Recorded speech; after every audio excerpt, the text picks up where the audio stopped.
Audiobook How to Study Better, written and voiced by Reinhard. Learning is a process that requires not so much time as the right approach.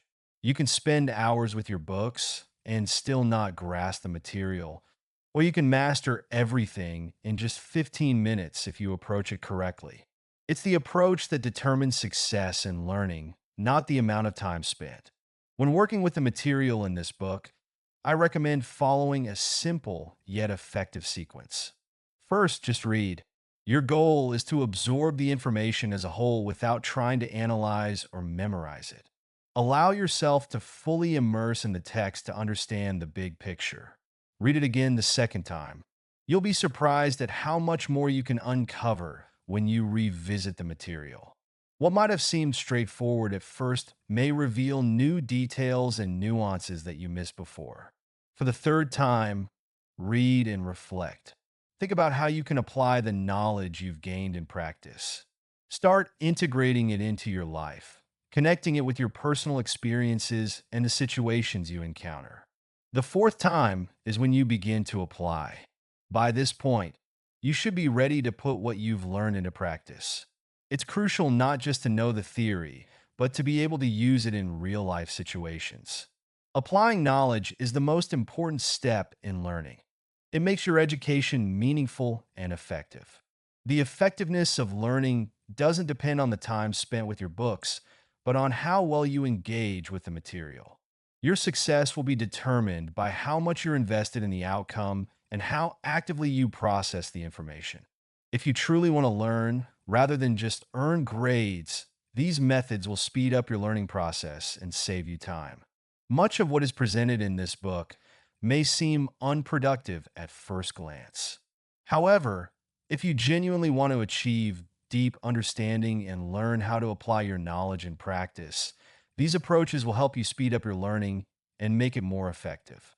It's important to remember that personal interest plays a key role. Learning becomes effective when you find meaning in what you're studying. Without personal motivation, it's hard to achieve significant success. So, try to find something interesting in each subject and use it as motivation for further study. Organize the material in a way that makes it your own. Filter it through your personal experience. Actively engage with it, and find your own examples of how to apply it. This will help you better absorb the information and use it in real life. To cultivate this personal interest, start by asking yourself, why do I need this course? Take the time to answer this question out loud or in writing. Responses that remain in your head don't count. You need to articulate your reasoning to make it tangible. By doing so, you'll create a clearer sense of purpose, which is essential for meaningful and effective learning. In this way, the key to successful learning lies in your approach and your willingness to actively engage with the material. Listen, reflect, apply, and your learning process will become more productive and meaningful. To create personal interest in studying, it's essential to answer the question, why am I learning what I'm about to learn or currently studying? Reflect on the benefits this education can bring, such as money, connections, personal satisfaction, or freedom. Think about what is most important to you in life and how your studies can help you achieve that. For example, if you're studying to become a doctor, it might be because you enjoy feeling useful, and being a doctor is a highly respected profession where people will value and respect you. If you're learning to drive, it could be because driving represents freedom, allowing you to travel wherever you want, leading to more adventures and opportunities in your life. If you're learning to cook, perhaps it's because you want to be healthier. By cooking for yourself, you'll know exactly what's in your meals, which can contribute to better health and well being. By identifying and articulating your personal reasons for studying, you can create a powerful motivation that makes the learning process more meaningful and enjoyable. Writing down your reasons or saying them out loud can solidify this motivation, helping you stay focused and driven in your educational journey. To maintain personal interest in studying, create a reminder about the importance of your education and review it regularly, ideally every couple of days. This reminder should help you stay connected to why studying is important to you and why you want to learn this particular subject. Regularly revisiting these reasons helps reinforce your motivation and keeps your goals clear. By consistently reminding yourself of the value and purpose behind your studies, you'll remain focused, committed, and engaged in your learning process. Typically, during school or university classes, a syllabus or course plan is provided outlining what and when will be taught. Therefore, I recommend, if you like my approach and are ready to continue using it, to organize your time before starting your studies. Set reminders in your calendar. This will help you manage your tasks, such as exam dates or simply summarizing progress, and create a study schedule. Many people visualize their schedule as in a school planner and can record homework in advance. In general, any time management system will work as long as it is convenient for you. If you're interested in how I manage to read and write books, feel free to reach out to me. I've adopted the free writing method and bullet journaling. This approach has worked really well for me as it aligns with my habits and goals. I also need to mention the importance of organizing your workspace. If you're serious about learning, eliminate distractions. Social media, email, and messaging apps can all divert your attention, so make sure to turn them off. People who pass by your site can also be a distraction. Research has shown that frequently switching attention between tasks reduces learning effectiveness. Distractions like listening to music or having the TV on in the background can make it harder to absorb material, even if you think they don't bother you. Get into the habit of studying in a quiet place without social media distractions. All that we've discussed about time and place pertains to preparation before learning. During the learning process, when you're assigned reading or research, make sure to engage with it thoroughly. Don't rush through it. Speed can kill understanding. However, avoid excessive rereading. Simple rereading is not only ineffective but also harmful. It can create a false sense of familiarity and understanding. We often deceive ourselves about what works and what doesn't, so it's crucial to rely on research and evidence.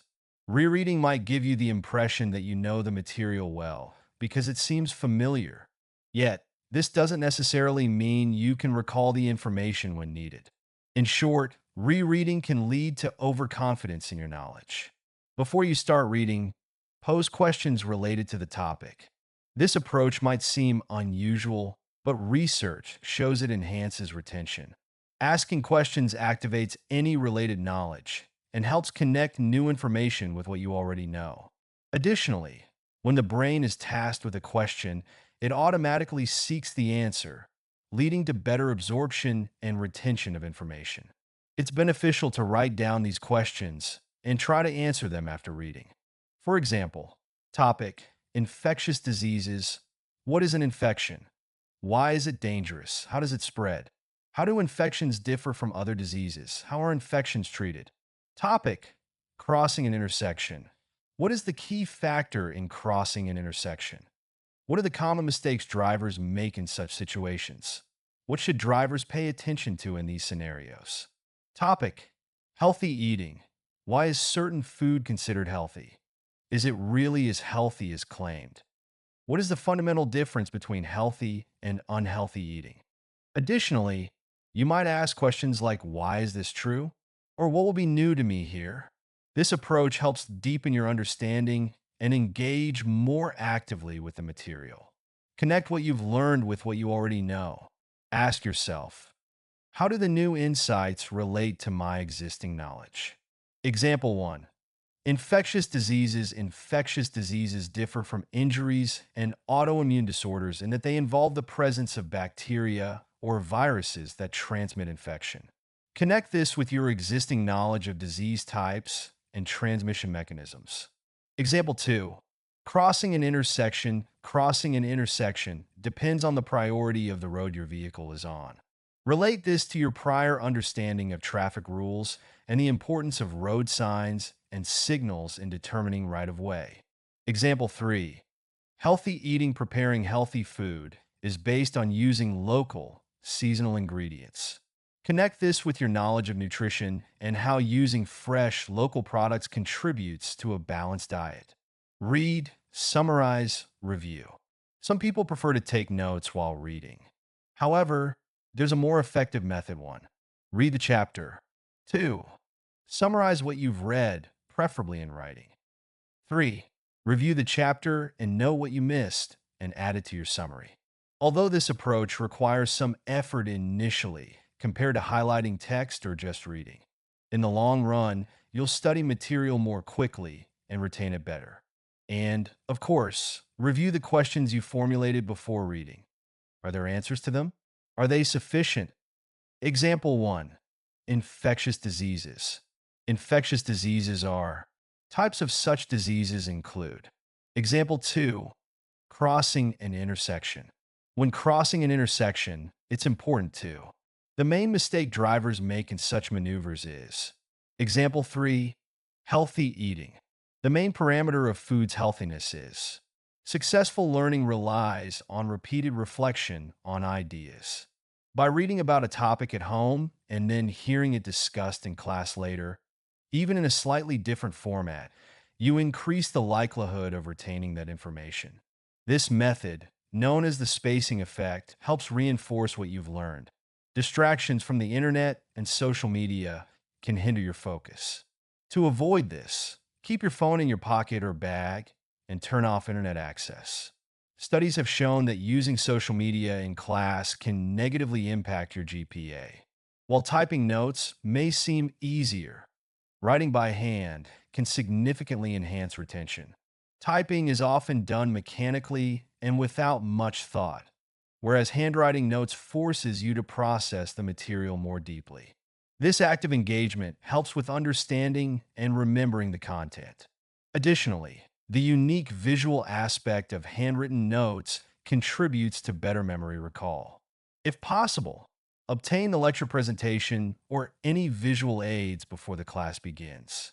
Research indicates that students who review the presentation ahead of time learn more effectively. This approach gives you extra time to think about the material and formulate questions, making the lecture more productive and engaging. After your classes, it's crucial to review and reinforce what you've learned while the material is still fresh. Here's a structured approach to follow. 1. Review your notes and summaries from the lecture. 2. Add any additional information you recall. 3. Identify any unclear areas, ideally framing them as questions. 4. Attempt to find answers to these questions in your textbook or other resources. Record the answers if you find them. 5. Check if you have answered the questions you formulated before the lecture. 6. Relate this new knowledge to what you have previously studied on the subject. 7. Rewrite your lecture notes incorporating all the points mentioned above. While performing the 7th step is ideal, it requires time. However, without this step, you may only need about 10 minutes per lecture for review. Utilizing this approach, and especially the spacing effect, means that investing 10 minutes now can save you a lot of time when preparing for exams later. When preparing for exams or work assessments, it's important to use effective strategies rather than relying on last-minute cramming or mere rereading of notes. Research shows that such methods are not the most effective for learning. A more effective approach, though it may be more time-consuming, is to implement the following strategies. Study a little each day. One of the most powerful principles of effective learning is the spacing effect. This involves repeating material at intervals, rather than cramming all at once. The spacing effect improves retention and ultimately saves time and reduces stress. Therefore, it's beneficial to review your material daily. Even just 10 minutes a day is more effective than cramming the night before. By consistently applying this method, you'll gain a deeper understanding of the material and retain it better, leading to more successful exam preparation and work assessments. Verify your understanding by answering questions on the topic. Research has shown that if you correctly answer a question, you are likely to remember the answer and be able to recall it in the future. When you answer questions during your preparation, You essentially train your brain to retrieve these answers. Here's what you can do. One, start by answering the questions you wrote down while reading the text or reviewing your class notes. Make sure to check your answers and correct any mistakes. Two, create flashcards with questions. Many textbooks have a list of key terms. Write these terms on flashcards as questions and answer them. The process is as follows. Use a large stack of flashcards, pull one out at a time, and answer the question on it. Then flip it over and check your answer. If it's correct, set the card aside. If it's incorrect, return it to the stack. It's important to go through each stack 3 to 4 times. Finally, studying in groups can be helpful because it's easier to ask and answer questions within a group. This interaction is more natural than a dialogue with yourself. Another advantage of group study is that teaching someone else is an excellent way to learn the material yourself. I want to give you some important study tips. Get a good night's sleep before the exam. Make sure to remind yourself why you are studying and refresh your personal interest. Ensure you get enough sleep, as lack of sleep impairs memory and reduces concentration, while good sleep enhances memory. Try to engage in physical exercise, even if it's just the required physical education classes at your university. Physical exercise improves memory and other cognitive skills. Walk regularly. Even a 50-minute walk can restore your ability to focus on complex tasks and boost creativity. Periodically evaluate your study methods. Consider how effective they are, whether anything needs to be changed, and what difficulties you encounter. This self-analysis will automatically guide your efforts toward more efficient use of your resources. It is also very helpful to first hear the information, then visualize how you will apply it, cognitive rehearsal, and finally put it into practice. To study better, understand the following principles and act accordingly. Personal interest and processing material based on your own understanding are essential for effective studying. It is more effective to study for 10 minutes each day than for an hour once a week. Social media and the internet are distracting. To act on these principles, ask questions before reading. After reading, summarize the material and check for anything you missed. Connect what you have learned with what you already knew. When preparing for exams, answer questions related to the material. To study better, understand the following principles and act accordingly. Personal interest and processing material based on your own understanding are essential for effective studying. It is more effective to study for 10 minutes each day than for an hour once a week. Social media and the internet are distracting. By the way, I'm currently preparing a book about how to get rid of gadget mania. Stay tuned to L. Reinhard Publisher for a fresh look from a scientific point of view. To act on these principles, ask questions before reading.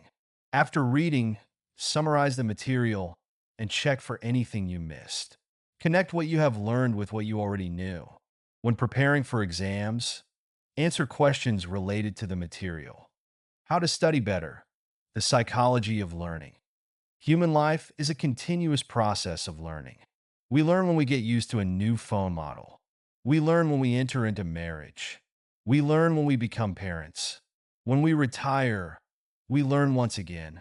That's why it's crucial to understand how exactly we learn. Mindsets play a crucial role in how we approach learning and life itself.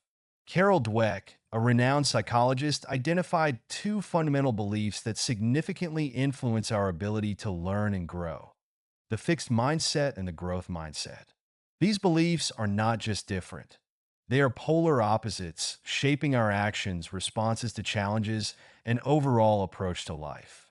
A fixed mindset operates on the premise that our abilities and intelligence are static traits. People with this mindset believe that they either have a certain talent or skill, or they don't.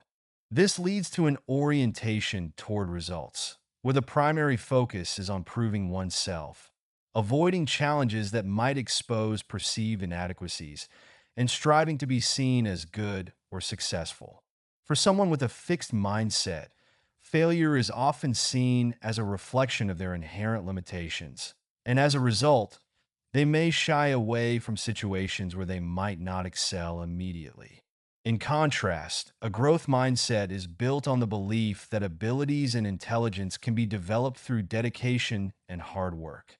This mindset fosters a love for learning and resilience in the face of challenges.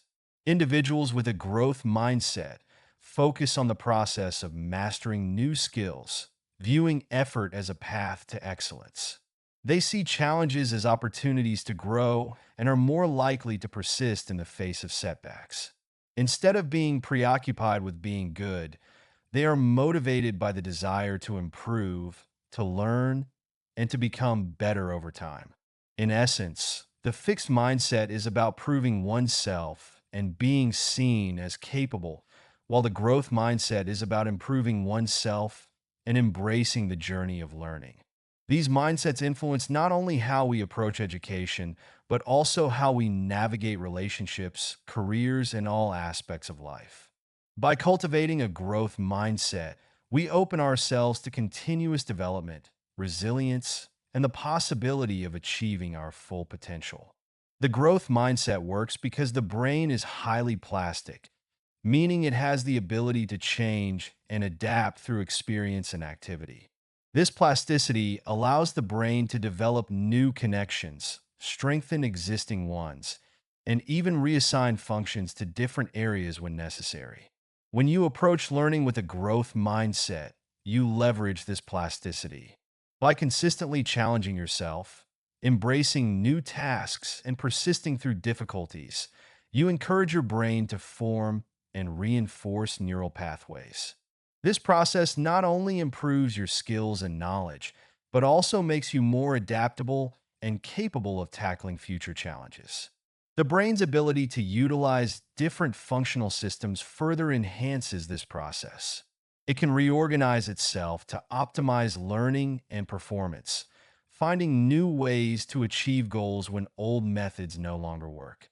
This adaptability is a key reason why the growth mindset is so effective. It aligns with the brain's natural capacity for growth and change, allowing you to continuously improve and expand your abilities. Here are some examples that illustrate the impact of a growth mindset in different contexts. Yuri Treisman's experiment in 1987 was a groundbreaking study in the field of education. Treisman, a mathematician and educator, sought to understand why African American students, despite their potential, were underperforming in mathematics compared to their peers. His experiment involved implementing a unique support system to address this issue. The study was conducted at the University of California, Berkeley, and focused on a group of African American students enrolled in calculus courses. Treisman noticed that traditional teaching methods were not effectively meeting the needs of these students. He hypothesized that the lack of success was not due to a lack of ability, but rather to the absence of a supportive learning environment and adequate peer interactions. To address this, Treisman introduced a peer-led study group model. He organized sessions where students could collaborate, discuss mathematical problems, and support each other's learning.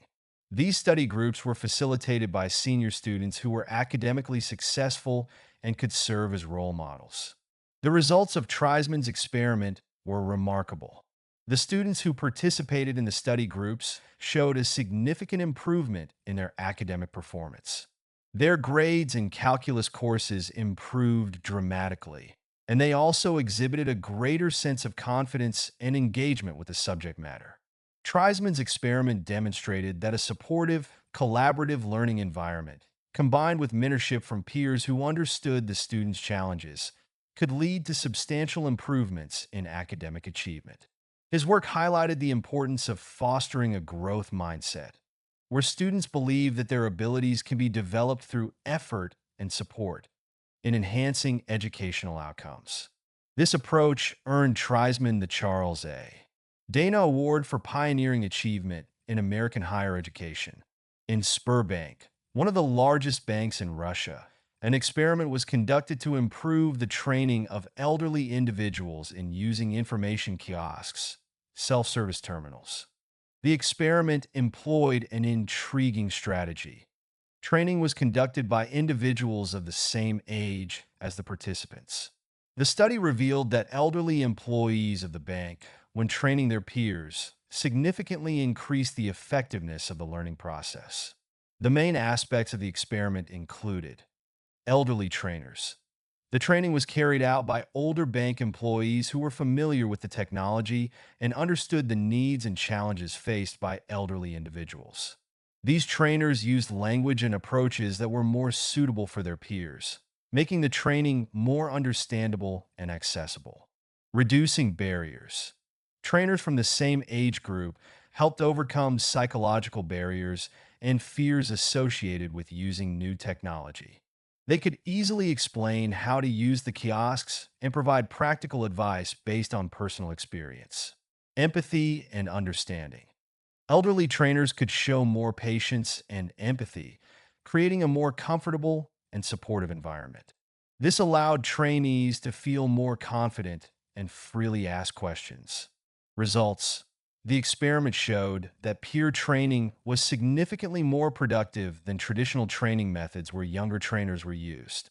This is because elderly trainers could better understand and address the unique difficulties faced by their peers. Thus, the Spurbank experiment confirmed the importance of social and age context in the learning process and demonstrated how using experienced trainers from the same age group can enhance the effectiveness of educational activities. How to change your mindset, one. Be aware of these mindsets. Understanding the concepts of fixed and growth mindsets is crucial. Knowing that these mindsets exist helps you recognize their influence on your behavior and thought processes. 2. Notice them in your surroundings. Pay attention to how others and you yourself react to challenges, failures, and successes. Observe whether you or those around you are displaying characteristics of a fixed or growth mindset in various situations. 3. Track your evaluations of events. Keep track of how you evaluate and react to different situations. Are you avoiding challenges, feeling threatened by others' success, or making excuses? This self-monitoring helps in identifying when you are operating from a fixed mindset. 4. Tell yourself, this sounds like a fixed mindset right now. If I had a growth mindset, my actions would be different. When you notice yourself exhibiting a fixed mindset, consciously remind yourself that this is a fixed mindset perspective. Reflect on how you would approach the situation differently if you had a growth mindset. 5. Start behaving as if you have a growth mindset. Actively work to adopt the behaviors associated with a growth mindset. Celebrate the successes of others. View obstacles as opportunities to learn and grow, and take on challenges with enthusiasm. By practicing these behaviors, you can gradually shift your mindset. 6. Share information about these mindsets with others. Educate others about the concepts of fixed and growth mindsets. Discussing these ideas can reinforce your own understanding and help create a supportive environment for personal and collective growth. Consistently ask yourself questions such as, what opportunities for learning and growth are emerging? How can this situation be beneficial to me personally? How can it benefit those around me? Consider these questions. How can this situation be useful to me? What can it teach me? What, when, where, and how will I take action? What can I change or improve? What can I learn from this experience? What skills do I lack? Where and how can I acquire them? What valuable insights does this critic provide me? What has this failure taught me? What steps can I take to maintain the results I have achieved and continue to grow? Remember, retraining is always challenging. In fact, the brain often resists because it prefers to stick to familiar routines. Setting goals can make the process more engaging and motivating, almost like a competition. Here are some examples of goals. 1. How quickly can I write this report? 2. Will I be able to give a presentation without saying 3. Can I master this new technique? Psychology of learning. To know, a person is constantly learning. There are two perspectives on learning. Everything is fixed and everything can be learned. The first perspective is false, while the second is true. The first is harmful, and the second is beneficial. To act, choose challenging tasks for yourself. They allow you to learn more. Compete only with your past self. Focus on mastery rather than on others' evaluations. How to learn better. How to set goals for learning. When setting goals for learning, consider the principles of specificity, measurability, and attainability. Is it necessary for a goal to be specific B, measurable C, attainable? Yes, these factors are crucial if you are setting goals for someone else, such as an employee. In that context, specificity, measurability, and attainability are important to provide clear guidance and evaluate progress effectively. However, when setting goals for yourself, these criteria may not be as critical. Goals can evolve as circumstances change and as your understanding of the goal itself develops. What seemed like a good goal yesterday might appear different today based on new insights or shifting priorities. Therefore, being rigidly tied to the criteria of specificity, measurability, and attainability may not always be beneficial. Flexibility in goal setting allows you to adapt and align your goals with your evolving needs and circumstances. When setting goals for learning, focus on mastery rather than just outcomes. Mastery oriented goals are about refining your skills and improving your abilities. Examples of such goals include achieving a perfect accent in a language, reducing the time needed to complete a task by half, simplifying a process to require fewer steps, or minimizing distractions while working. On the other hand, outcome oriented goals are about achieving specific results or accomplishments, such as earning money, obtaining a particular job position, or securing a high rank in a competition. While these goals can be motivating and provide a sense of achievement, they do not necessarily contribute to the development of deep, lasting expertise in a subject. When you focus on mastery, you are investing in the quality of your learning and skills. Mastery involves understanding the material thoroughly, practicing regularly, and continually improving. This approach ensures that you gain genuine knowledge and skill, which can lead to better and more sustainable results. For instance, if you bribe a teacher to get a good grade, you might achieve a specific outcome, but you will not have truly mastered the subject. Genuine mastery requires effort, practice, and a commitment to learning, which ultimately leads to better results and a deeper understanding of the material. Start with a clean slate. People often believe that Monday or the new year is a perfect time to start something new. While this isn't entirely true, the belief can be very helpful as it provides an emotional boost. This is known as the fresh start effect. In one study, participants were 5 times more likely to choose the day that marked the beginning of real spring simply because it represented a fresh start. However, it is important to understand that this is only an initial burst of motivation. Typically, this burst fades quickly if not supported. When setting goals for studying, it's essential to provide ongoing support to sustain this initial enthusiasm. Starting with a clean slate can give you a powerful emotional push, but maintaining momentum requires effort and strategy. Think in small increments. The initial motivation driven by the fresh start effect can be maintained by setting goals in the format of the smallest possible increments.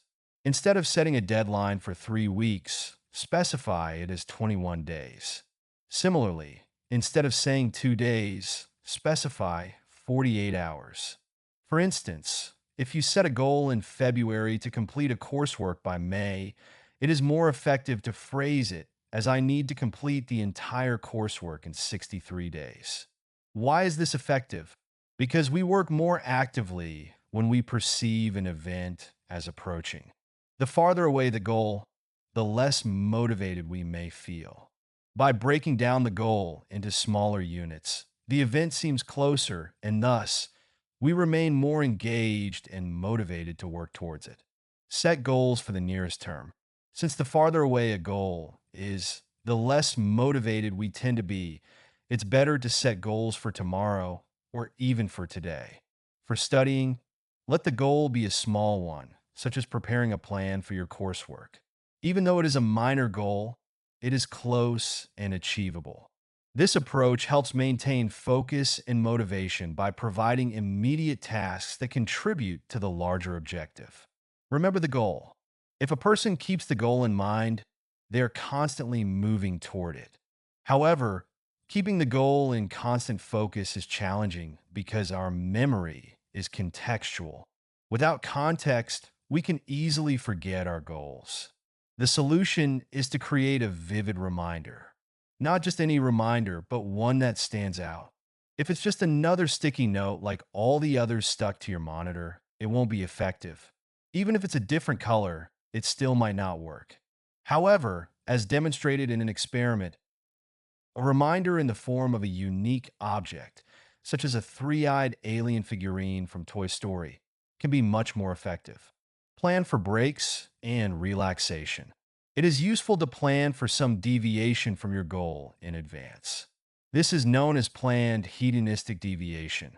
Such planning helps maintain a sense of control over the situation, makes the process more engaging, and keeps your interest in the goal. In one experiment, people learning to manage their money were allowed to plan for hedonistic deviation. They found it easier to save money and saved approximately as much as those who did not plan for breaks from saving. Therefore, scheduling a day completely free from study is not only permissible, but necessary. At the very least, it will make studying seem like a more enjoyable activity, regardless of what happens during the study sessions. Is support needed on the way to achieving goals? Support is beneficial and important, but not all types of support are equally effective. Research has shown that if we believe we have support, we may end up working less efficiently and delaying the start of our tasks compared to when we do not perceive such support. In one study, students who believed their family was helping them with their studies started working on their assignments significantly later. So, support doesn't always help. The type of support that is beneficial is one that encourages and reinforces a person's actions and efforts, as this strengthens a growth mindset. In summary, set goals focused on mastery. Use the fresh start effect to kickstart your efforts. Frame your goals in terms of days or hours rather than longer periods. Set goals for the shortest possible time frame to maintain motivation. Create unique and memorable reminders for your goals. Plan for breaks and relaxation, incorporating hedonic deviation to keep the process engaging. Don't worry too much about support. Focus on actions and effort instead. Why do we struggle when we learn? Our entire life is learning. We learn constantly and a lot. It is not always noticeable, but it is always there. For example, new technologies constantly come into our lives, and we learn how to use them. Or consider age-related changes. Previously, it was possible to stay awake all night and feel even more refreshed. But as we age, that is no longer the case. And we learn to live with it. Or our children, we are constantly learning and relearning how to interact with them. When they are 5 years old, we need to do one thing. When they are 15, we need to do something entirely different. And we learn this. Every learning process has three important features that many people do not know. This ignorance hinders us, damages our learning, and harms us. Conversely, knowing these features improves everything. So, what are these features and how can they be used to our benefit? Feature 1. We learn nonlinearly. Our learning does not proceed in a straight line. Our learning speed depends on many factors. These factors range from our well-being to teaching methods, as well as the characteristics of our brain and the laws of learning in general. Therefore, we always learn nonlinearly, with ups and downs. Additionally, there are situations where a skill is complex and intricate, and there may be no progress for a long time. The consequence of reversals are inevitable. This is the inevitable temporary decline in the quality of a skill that we have mastered. For example, you might have easily conjugated verbs yesterday, but today it feels as if you're seeing them for the first time. This is normal and expected. Signs of a reversal include you are unable to perform tasks that you succeeded in yesterday. There are no objective reasons for this decline. You are well rested, full, and not emotionally distracted by unrelated issues. Why are reversals inevitable? Most likely, our brain needs time to fully assimilate a new skill, meaning it needs to create a system that can effectively use it. This process of creation takes time. It seems that our brain may block the intake of new information to allow the previous information to be fully absorbed. Meanwhile, we might think that we're not making any progress. Interestingly, there is a hypothesis that reversals are not just inevitable but necessary. They might actually help us to better internalize the material. The what the heck effect? When we encounter a setback and think, I'm not making any progress. The what the heck effect kicks in. The essence of this effect is that after the first setback, a person might say, what's the point of trying? I'm not making any progress anyway, so forget it. And they stop. Naturally, this doesn't lead to anything good. However, if you don't stop, there will be an upward trend ahead. Not just any upward trend, but a strong and very noticeable one. How to overcome a setback. To navigate a setback as smoothly as possible, you should 1. Know that it will happen. Understand that setbacks are a natural part of the learning process. 2. Be pleased when it occurs. Treat the setback as a sign that you are pushing your limits and learning. 3. Do the same thing, but reduce the intensity by about 10 times. For example, 1. Morning runs. If you find yourself unwilling to go for a run on the 5th or 6th day, don't force yourself to run. Instead, simply get up at the same time, put on your sports gear, and step outside. You can just stretch or take a short walk, then head back home. 2. Foreign language.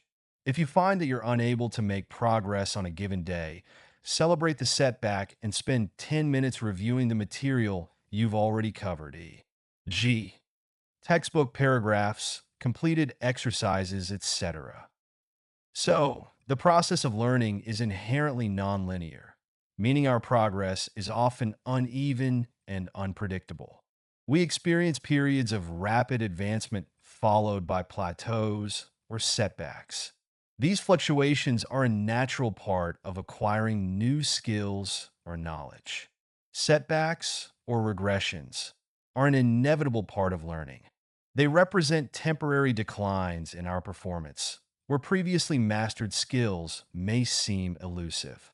Recognizing that these setbacks are normal and expected can help us approach them with a more positive and constructive mindset. Embracing setbacks as part of the learning process can actually benefit us. Instead of viewing them as failures, they should be seen as opportunities for growth and development. By accepting and learning from these challenges, we can enhance our learning experience and make significant progress over time. Feature 2. Types of learning. Learning can be explicit or implicit. Implicit learning occurs without much conscious effort. It's the type of learning involved in skills like swimming or riding a bicycle. These skills become second nature over time and are often acquired through practice rather than formal instruction. Explicit learning, on the other hand, requires conscious effort. It involves memorizing classifications, rules, and schemas. This type of learning is more demanding and time-consuming because it is not reinforced by immediate experience. Often, both types of learning are combined with a balance depending on the context. Unfortunately, in many cases, we rely predominantly on explicit learning, which makes the learning process more challenging. How to cope? The only way to change something is to transfer learning into practice. Ideally, the instructor should make this connection. Students might lack the experience to build such a connection. Therefore, the very first thing to do is to ask the instructor to give you material for this connection. If you memorize classifications just like that, without linking them to real activities, it will be very difficult. But if you understand how this classification is used in practice, it will be easier. If it doesn't work, use mnemonic techniques, which I discuss in the relevant part of this course. In summary, there are two types of learning: implicit learning, which occurs effortlessly and often without conscious awareness, involves skills like swimming or riding a bike. Explicit learning, on the other hand, requires significant effort and involves memorizing classifications, rules, and schemas. By connecting what we learn to practical application, we can make the learning process easier and more effective. Feature 3: Incorrect beliefs. Our learning is influenced by our beliefs, essentially, the rules we follow in reality.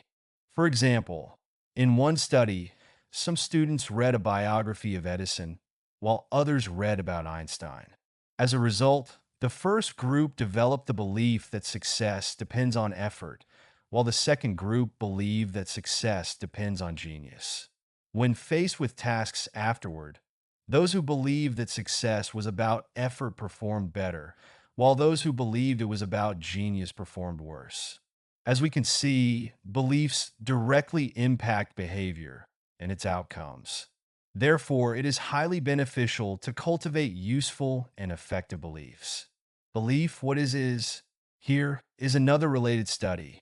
Those who believe that intelligence is fixed, either you have it or you don't, tend to fear failure. As a result, they avoid challenging tasks and opportunities, as mistakes suggest to them that they have a low level of intelligence. Conversely, those who believe that intelligence can be developed are not afraid of failure and prefer more challenging tasks because they offer greater learning opportunities. Consequently, the first group, when faced with mistakes, remembers them poorly, as evidenced by brain activity results. This poor retention increases the likelihood that they will repeat the same mistakes. Belief, what is how to overcome it.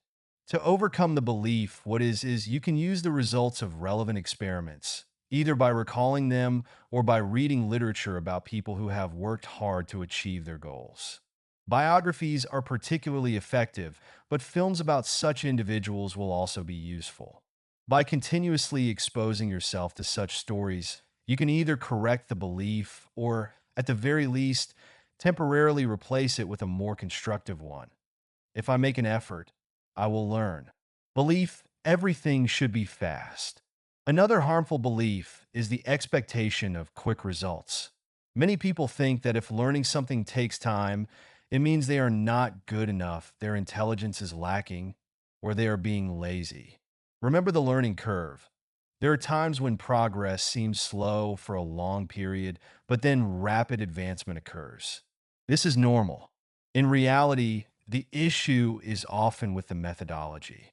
Learning takes time, and a good instructor understands this. Belief, everything should be fast. To prevent people from losing their motivation to learn, there's an old teaching trick: create the illusion of rapid progress. How can this be done? Break down the learning task into the smallest possible pieces. The smaller the chunk that needs to be learned, the greater the chances that the learner will succeed. As a result, it will seem like progress is happening quickly. Conversely, if you teach in larger chunks, progress will appear slower, even if the actual speed of learning remains unchanged.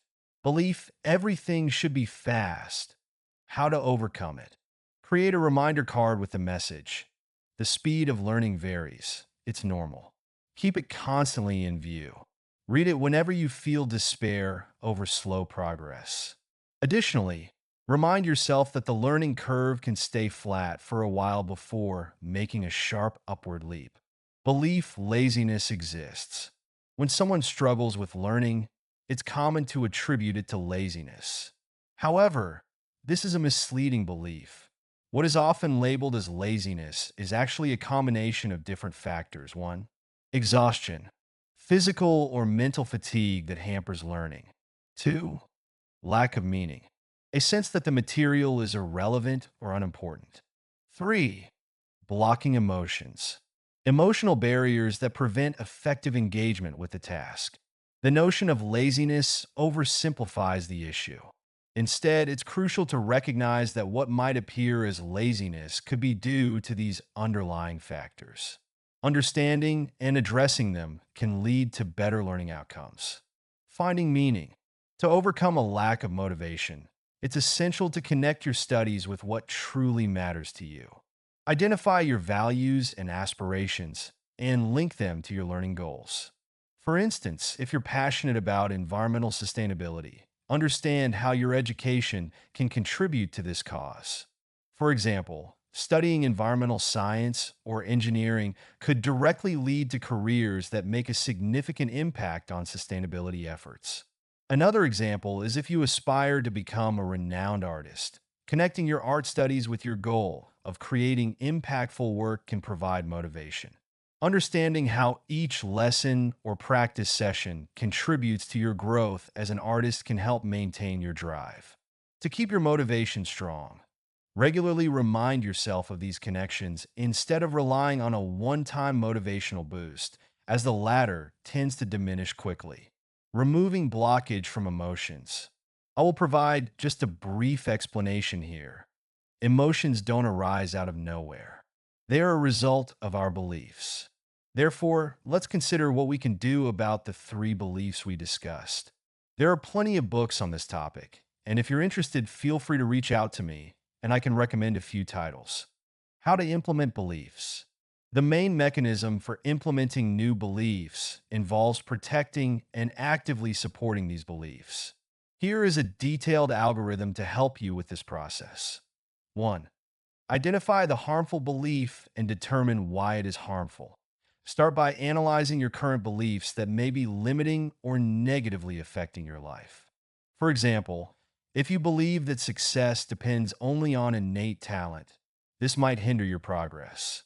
Determine how this belief prevents you from achieving your goals and what negative consequences it has. 2. Identify a new, useful belief. Replace the harmful belief with a new one that is more constructive and supportive. For example, instead of believing in innate talent, try adopting the belief success is achieved through hard work and continuous learning. This new belief should be more realistic and conducive to your development. 3. Rationalize the new belief. Provide logical reasons and evidence that support the new belief. Use facts, research, and real-life examples that show how the new belief works in reality. For instance, cite examples of well-known individuals who achieve success through perseverance and learning rather than just innate talent. For Protect the new belief as much and as diversely as possible. Actively support and reinforce the new belief in your mind. You can do this through various methods, including reading and studying. Read books and articles that confirm the new belief. Engaging with like-minded individuals. Interact with people who share your new belief and discuss it. Creating content. Write articles, maintain a blog, or create social media posts where you share your new belief and its benefits. 5. Regularly protect and maintain the new belief. To solidify the new belief, it's important to regularly remind yourself of it and apply it in your daily life. Develop the habit of using it in various situations so that it becomes part of your thinking. This will help you maintain motivation and confidence in the validity of the new belief. Implementing new beliefs requires time and effort, but active protection and support will help you change your thinking and behavior for the better. Here are some useful beliefs to consider. 1. If I make an effort, I will learn. This belief focuses on the idea that persistence and effort lead to learning and mastery. Embracing this mindset encourages you to keep trying even when faced with challenges, knowing that your efforts will eventually pay off. 2. The speed of learning varies. This is normal. Understanding that learning progress is not always linear helps manage expectations and reduces frustration.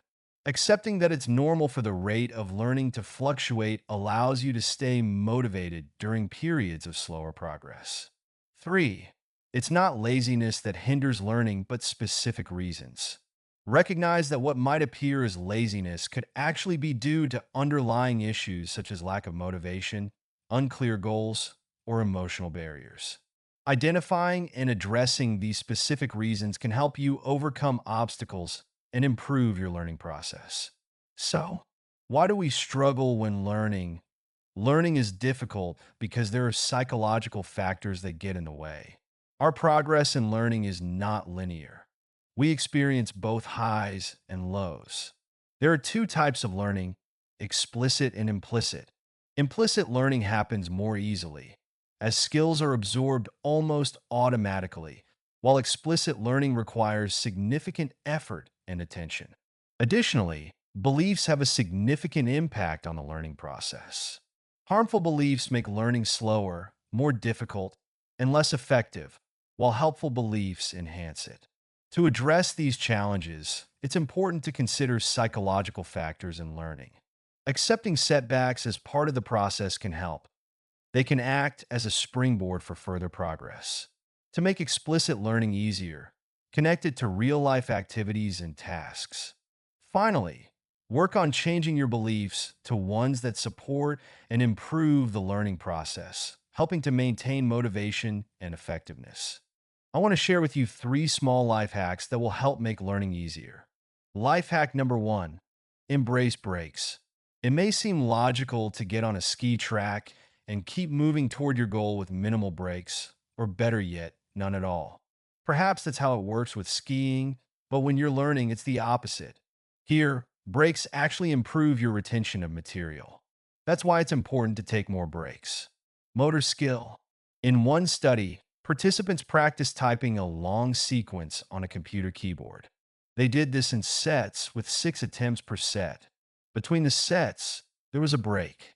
The results showed that both the speed and accuracy of performing the task improved only after the breaks, not during the sets, but specifically after the pauses. Give your brain that time. I applied the same approach when teaching my children how to swim. I would show them a movement, they would practice it a few times, then I'd stop them, distract them with something else, and have them practice again. The improvement was noticeable. This happens because our brain needs time to build a new neural system that controls the skill being learned. Memory. In another study, participants were tasked with memorizing pairs of Swahili and English words. The learning was either done continuously or with several breaks where participants completed other tasks. There were 2 memory tests, one after 25 minutes and another after 1 week. Those who had breaks between tasks performed better, recalling an average of 20% more word pairs than the students in the first group. This shows that taking frequent small breaks, such as 1 minute, can be beneficial. Safety note: during these breaks, it's important not to get distracted by social media, phones, or TV. Instead, it's helpful to walk around the house, stretch, or drink some water. You can even sit with your eyes closed and let your thoughts flow freely. Life hack 2: imagine you're going to teach it. In an experiment, participants were given material to learn. Some were told they would be tested, while others were told they would have to teach someone else for an exam. In reality, no one ended up teaching. The group preparing to teach was later told plans had changed, and they too would simply take an exam. And here's the magic: the group that expected to teach remembered the material better and answered more questions correctly compared to the group that was only studying for themselves. Even though the second group never actually taught anyone, the mere expectation of teaching made them approach the material differently, resulting in better retention and understanding. You can use this strategy too. Just imagine that you'll need to teach someone what you're currently learning. Think about who this person is, how they learn best, where to start, and what you need to know to effectively teach them. Answering these questions will help you master the material much more efficiently. Life hack 3: read out loud. Experiments show that when you read text aloud, you understand and remember it better. Explicit learning becomes easier this way. While the exact mechanism isn't fully understood, it could be that reading out loud slows you down, which helps with retention, similar to the benefits of taking pauses. Or perhaps there's another process at play. Regardless, when I need to remember something well, I always read it aloud. In one study, participants were asked to memorize words and then identify lists where those words were missing. Those who read the words aloud performed significantly better. This method works even better if, in addition to reading aloud, you change your voice or intonation when reading key points. Highlighting important sentences with varied tone helps emphasize and reinforce what you're learning. Let's summarize Life Hack 1. Take more breaks and let your brain rest during those moments. Life Hack 2. Imagine that you're going to teach the material to someone else. Life Hack 3. Read out loud to enhance understanding and retention. How to build a good relationship with your teacher. I'd like to take a moment to discuss this topic.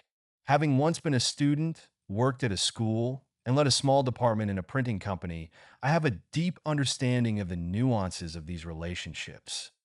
What does a teacher need? All teachers value genuine interest in the subject and independence from students. This greatly simplifies the teacher's job. Ideally, a teacher should engage the student and find the right approach, which requires effort. Therefore, when a student helps make the teacher's job easier, it is truly wonderful. Get your teacher's time.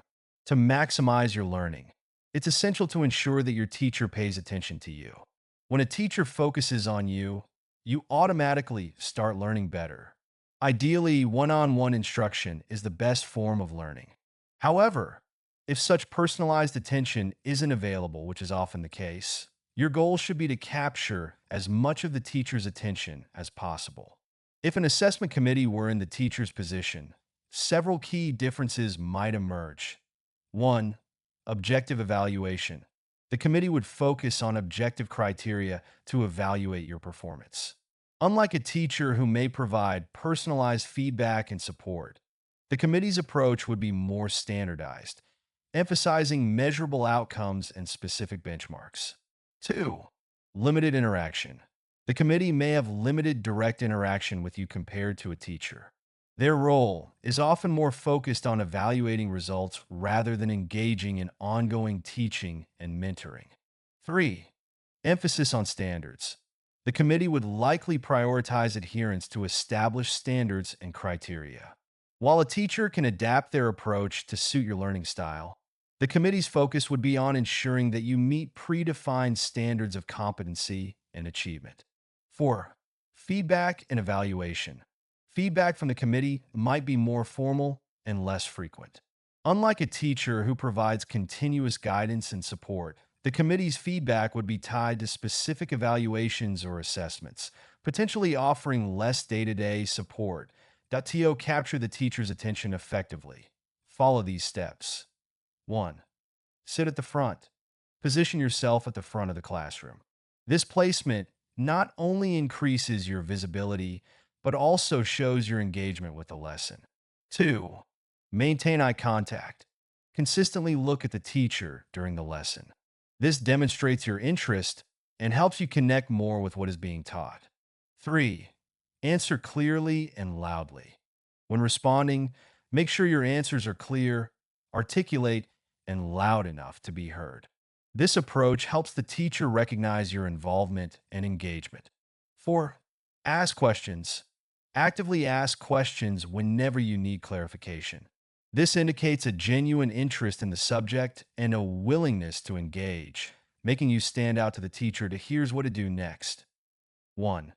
Re-listen to the recording. Listen to the recording at least 2 more times. This will help reinforce the material and deepen your understanding. 2. Practice the techniques. Use the techniques from this course to practice and better master the content. Apply what you've learned to improve your skills and comprehension. 3. Get to work. Start applying the knowledge and techniques in your own work. The more you practice, the more proficient you will become. You've got this. The more attention a teacher devotes to you, the more effectively you will learn. This approach is not about flattery or manipulating grades. It's simply about ensuring that the teacher invests their time and effort in your education that I hope this book has been useful to you. I would love to hear about your progress or any methods that help you learn better. Don't forget to subscribe to my channel, L Ride Hard. It would mean a lot to me. Have a great day.